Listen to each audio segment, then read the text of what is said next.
Hello students, today I will discuss on a topic potential energy of a dipole in a uniform electric field। चलिए हम लोगों ने कुछ videos अभी हम लोगों ने किया है और वह वीडियोस पोटेंशियल एनर्जी पर बेस्ड था। और हर बार आप याद करिए कि हम लोग पोटेंशियल एनर्जी कैसे फाइंड करते थे।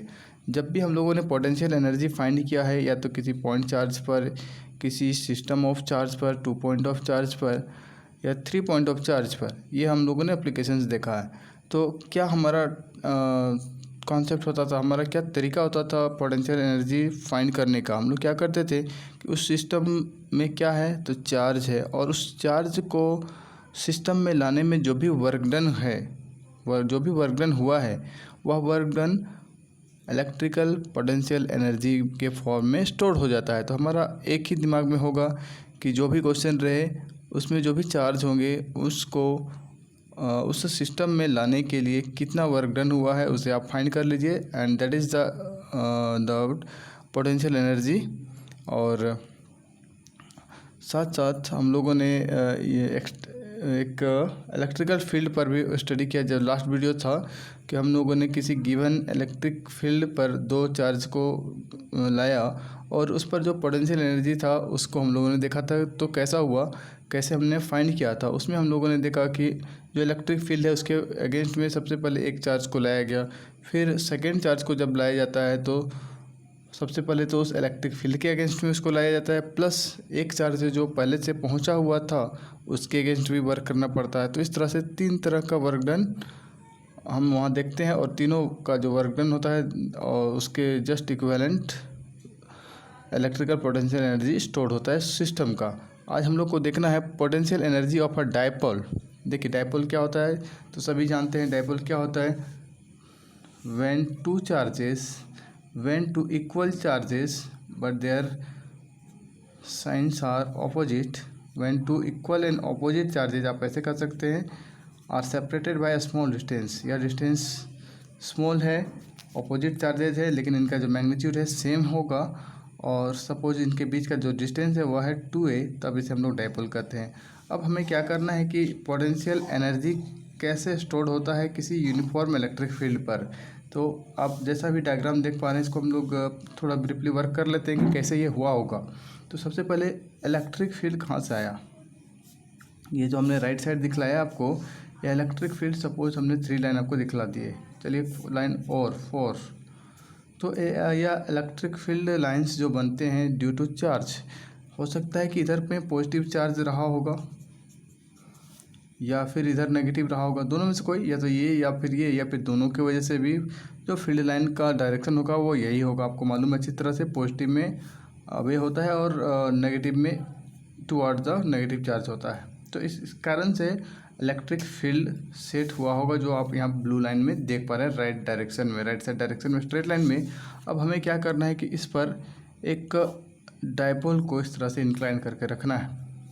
हम चाहते हैं ऐसे भी रख सकते हैं, ऐसे भी रख सकते हैं, लेकिन बेहतर होगा कि हम इस पर एक इंक्लाइनेशन देते हैं और कुछ एंगल होगा इसके बीच में इलेक्ट्रिक फील्ड और इस जो डायपोल है इसके बीच में, और suppose this angle is theta. उससे क्या होगा कि हम अलग अलग एंगल को बाद में हमारा एक जनरल एक्सप्रेशन फाइंड होगा, उस एंगल पर हम लोग 0 डिग्री भी ले करके देख सकते हैं कि क्या हमारा इलेक्ट्रिकल पोटेंशियल एनर्जी होगा। 90 डिग्री पर भी देख सकते हैं, 180 पर भी देख सकते हैं। तो यही कारण है कि क्यों इसे हम लोग इंक्लाइन रखते हैं। तो आइए अब हम लोग यहाँ पर सीधे पहुँच जाते हैं। यहाँ आप देख पा रहे हैं इलेक्ट्रिक फील्ड है, एक इलेक्ट्रिक डायपोल है, और इस एंड में -q चार्ज है और इस एंड में +q चार्ज है। और आपको मालूम है कि कोई भी चार्ज को इलेक्ट्रिक फील्ड पर जब रखा जाता है तो उस पर फोर्स एक्सपीरियंस होता है। किसकी वजह से, तो इलेक्ट्रिक फील्ड के वजह से। या फिर आप कहिए जैसे ये पॉजिटिव चार्ज है, अगर हम यहाँ पर एक +q चार्ज रखें तो यह इसे क्या करेगा, रिपेल करेगा। मतलब ये जो फोर्स लगेगा यह राइट साइड में, और आपको मालूम है यह जो फोर्स लगता है that is equal to q into electric field. ये ऑलरेडी हम लोगों ने बहुत पीछे वाले टॉपिक में स्टडी कर लिया है। और यहाँ पर क्या है -q, तो ये माइनस को ये क्या करेगा, अट्रैक्ट करेगा। इसका मतलब इस पर जो फोर्स होगा वह इस डायरेक्शन में, और इस फोर्स का वैल्यू होगा माइनस क्यू इंटू ई, क्योंकि यह जो इलेक्ट्रिक फील्ड है वह यूनिफॉर्म है, सभी जगह सेम है। चलिए, तो यहाँ पर आपको समझ में आ गया होगा कि यह जो फोर्स है माइनस क्यू ई और यह जो फोर्स है प्लस क्यू ई। चलिए, अब आगे और भी कुछ यहाँ पर वर्क करना है। और एक चीज़ और आपको ऑलरेडी मालूम है, जो डायपोल का डायरेक्शन होता है वह नेगेटिव से पॉजिटिव चार्ज की तरफ होता है। तो हमने पी से इलेक्ट्रिक डायपोल का डायरेक्शन भी दिखाया। इनके बीच का जो डिस्टेंस है 2a है। आप यहाँ पर कुछ ऐसा लाइन देख पा रहे हैं, क्योंकि देखिए हमें क्या करना है, स्टार्टिंग में मैंने बताया आपको वर्क डन फाइंड करना है।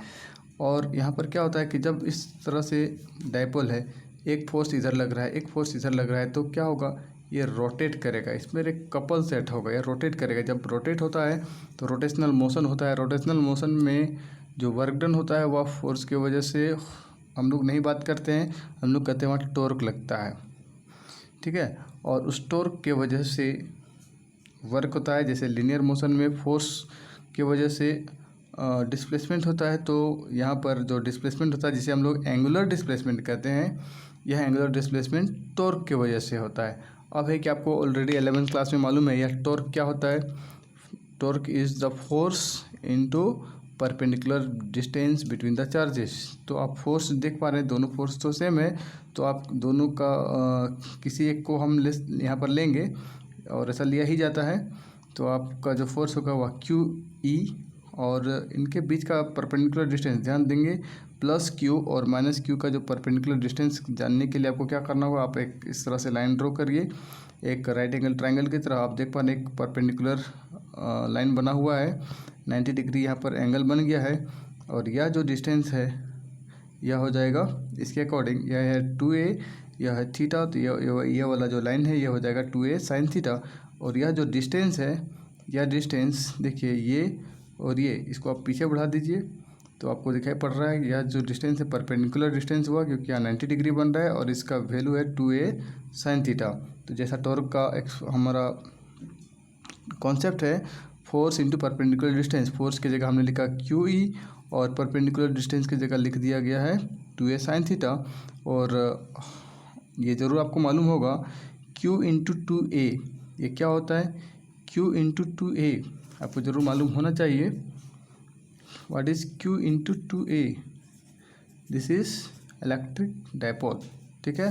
तो हम लोग इस q और 2a की जगह पर लिखेंगे p, और e ऑलरेडी है साइन थीटा भी यहाँ तक लिख देंगे, तो हमें ये टॉर्क मिल गया।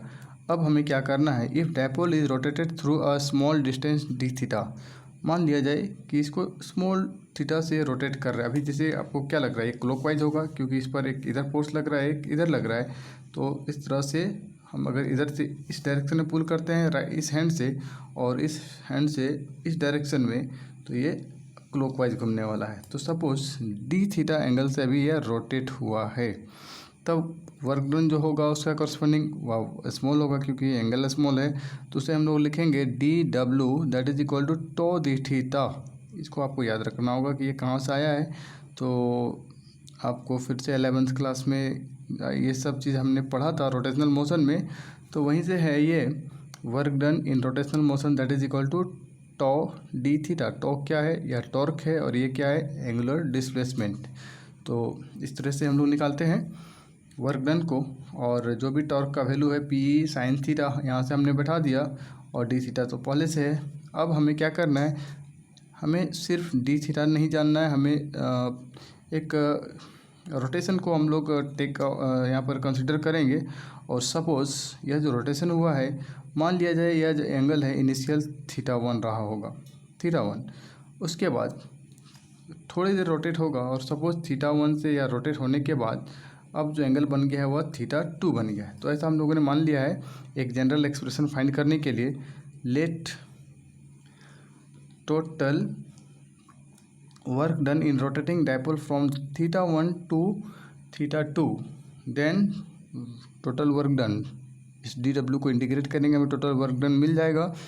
एंड पी ई क्या है, फिलहाल तो यहाँ कॉन्स्टेंट है, ये भी चेंज नहीं कर रहा है इस केस में, और इलेक्ट्रिक फील्ड तो यूनिफॉर्म है ही है, कॉन्स्टेंट है।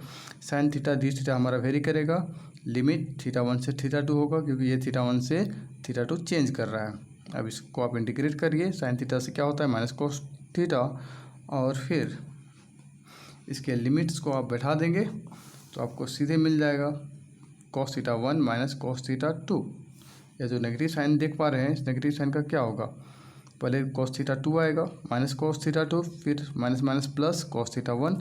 तो आप इसे लिख सकते हैं सीधे, प्लस वाले को पहले ही आप लिख सकते हैं cos theta 1 minus cos theta 2।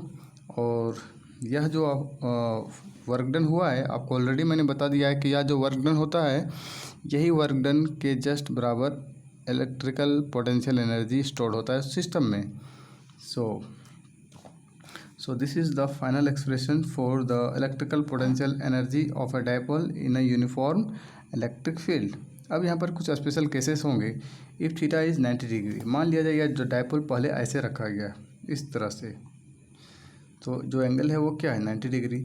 उसके बाद कहता है थीटा 2 को हम लोग ले सकते हैं थीटा, सपोज पहले 90 है, अब जब रोटेट होने के बाद कुछ ऐसा हो गया और बाद में बन गया ये थीटा, तो थीटा 1 को हम लोगों ने लिया 90 डिग्री, थीटा 2 को थीटा। तो एक्सप्रेशन कैसे चेंज होगा, थीटा 1 की जगह हम लोग लिखेंगे 90, कॉस 90 का वैल्यू क्या होता है 0, और ये हो जाएगा cos theta. So expression change हो जाएगा u equal to minus P E cos theta, और हम लोग इसको लिख सकते हैं डॉट प्रोडक्ट के फॉर्म में, that is equal to minus P dot E. दोनों यहाँ पर वेक्टर हैं, स्केलर प्रोडक्ट के फॉर्म में हम इसे इस तरह से दिखला सकते हैं। इसके बाद देखिए यहाँ पर इस पर तीन स्पेशल केसेस आएंगे। When theta equal to 0 degree, जो बाद का एंगल है, इनिशियल तो हमने 90 डिग्री फिक्स कर रखा है। उसके बाद अगर जैसे ये 90 था, 90 से यह एंगल 90 अभी बना हुआ है, रोटेट करके इस पोजीशन में आ गया, तो अभी एंगल क्या है, इलेक्ट्रिक फील्ड का डायरेक्शन और डायपोल का डायरेक्शन तो सेम है, मतलब 0 डिग्री है। तो कह रहा है व्हेन थीटा इज 0 डिग्री, तब पोटेंशियल एनर्जी का फॉर्मूला कैसे रिड्यूस कर जाएगा। यह जो थीटा आप देख पा रहे हैं यहाँ 0 बैठा दीजिए, cos 0 का वैल्यू होता है 1, तो ये बन जाएगा u equal to minus P E, potential energy that is equal to minus P E, और इसे हम लोग कहते हैं स्टेबल इक्विलिब्रियम। मतलब इस पोजीशन में अब ये घूमेगा नहीं, इधर भी आपको क्यू ई लग रहा है फोर्स, उधर भी लग रहा है क्यू ई फोर्स, अब ये नहीं घूमेगा। अगर आप इस तरह रख देंगे तो ये रोटेट नहीं करेगा, आपको ऐसे रखना होगा या ऐसे रखना होगा, तब ये रोटेट करेगा। नेक्स्ट है व्हेन थीटा इज़ 90 डिग्री, जैसा हमने बताया कि ये यहाँ था, घूम फिर करके सपोज फिर से ऐसे पहुँच गया है, फिर से वो 90 डिग्री पर ही है, तब क्या होगा, तो हम लोग यहाँ पर बैठा देंगे थीटा का वैल्यू 90 डिग्री, टोटल क्या हो जाएगा 0, क्योंकि cos 90 डिग्री का वैल्यू होता है 0 डिग्री, सॉरी 0 होता है। सो पोटेंशियल एनर्जी इज़ 0, कुछ भी पोटेंशियल एनर्जी और स्टोर नहीं होगा, क्योंकि वह उसी पोजीशन में फिर से पहुंच गया। तो क्या पोटेंशियल जैसा पहले था वैसा फिर से हो गया, ठीक है। When theta equal to 180 degree, अब 180 होने का मतलब क्या है, स्टार्टिंग 90 डिग्री, घूमा 0 डिग्री और घूम गया, अब 90 था। हमें एंगल कहाँ देखना पड़ता है, इलेक्ट्रिक फील्ड के कंपेयर में, इलेक्ट्रिक फील्ड के कंपेयर में स्टार्टिंग में 90, घूमने के बाद अब हो गया 0। जैसे ही ये रिवर्स हो जाएगा, अब देखिए ये पार्ट लेफ्ट और इलेक्ट्रिक फील्ड राइट, तो एंगल हो गया 180 डिग्री। मतलब इस केस में क्या होगा, potential energy, so this is equal to U equal to P E plus P E, क्योंकि cos 180 डिग्री का वैल्यू क्या होता है, वह होता है -1, जिससे पोटेंशियल एनर्जी का वैल्यू हो जाएगा पी ई, जिसे हम लोग कहते हैं अनस्टेबल इक्विलिब्रियम, अनस्टेबल इक्विलिब्रियम। और इस केस में अनस्टेबिलिटी होती है इस इलेक्ट्रिक डायपोल पर, क्योंकि यह जो पॉजिटिव वाला एंड है इधर पहुंचा हुआ है, इलेक्ट्रिक फील्ड का डायरेक्शन राइट साइड है, वह इसको यहाँ रहने नहीं देना चाहेगा, उसको चाहेगा कि जल्द से यहाँ से हट जाओ। और ये नेगेटिव एंड वाला इधर पहुंचा हुआ है, तो उसको क्या करेगा, इसको अट्रैक्ट करके इधर लाना चाहेगा, और दोनों अनस्टेबिलिटी में होंगे। इस कारण से इसे कहा जाता है अनस्टेबल इक्विलिब्रियम। तो इस टॉपिक में इतना ही है। चलिए, now I want to end the video, आप एक बार देख लें अच्छे से। Okay, thank you.